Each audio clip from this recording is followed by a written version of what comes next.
Hi guys, this is Fairy Tita and welcome to another episode of Q&A with Fairy Tita. So today I will be answering questions about content creation and about vlogging, golf vlogging in general. So the first question is, what does a normal week of filming look like for you when you aren't on camera? So actually guys, what my week looks like right now is that I play almost every day. No judgments guys.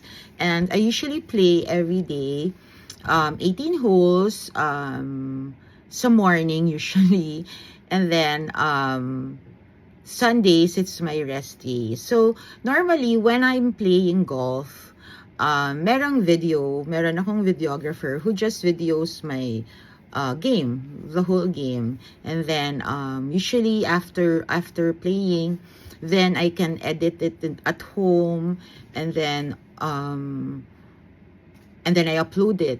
So there are also times guys that I like, sometimes may maiisip ako na lang out of the blue na, oh, parang maganda tong gawin na challenge. And then, nagkakaroon ako ng idea, and then that's how I like, then I plan how to vlog about that. So like, when I think about, I want to do like a break, how low can we go na challenge? So, nag-iisip ako kung sino yung partner na gusto kong makalaro or matry na makalaro to do the challenge. So right now guys, the series ko na how low can we go, I usually do it with an amateur golfer. So I've done two with one is with Lucas Barreto and then si Charles. So I'll be doing more how low we can go with amateur golfers na partners ko for that series. So that's how I just that's how my normal week looks like. So sometimes naman after after playing golf, I usually doon ko ginagawa yung mga other things, either related to golf, my golf vlogging, or my work, diba? My work as a lawyer. So sometimes I have meetings, I schedule meetings, or they schedule meetings for me, or that's when I have time to like talk to some people about my vlogging. So I talk to my manager, or to like some sponsors that I want to collab with. So usually I set it after my game. Or if I don't have any naman plans, or if I'm not gonna vlog or gonna have a meeting, I usually like, kung meron akong kailangan na gawin a podcast, I usually reserve that after the game. So when I'm at home, so I will do like a vlog, a podcast para for the week.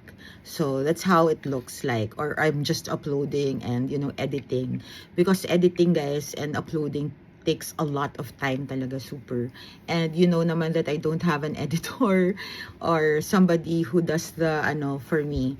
I usually do it pa rin myself, and then I'm also the one who uploads. So I have like full control of the content, and the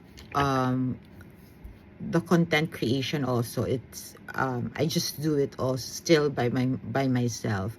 So I parang think I wanna keep it that way, because una, it's parang for me therapeutic din siya guys, na nag-edit ako, because it takes my mind out of a lot of things, diba? And also I just want to parang make sure that the content that's uploaded in my social media platforms are content that truly reflects what is me, diba? Yung my humor, my what I like, what makes me happy. Kasi feeling ko that's really also the reason why people are watching Fairy Tita. It's because they think it's funny, or they like the content. So that's why I try to be the one to still edit and upload my content.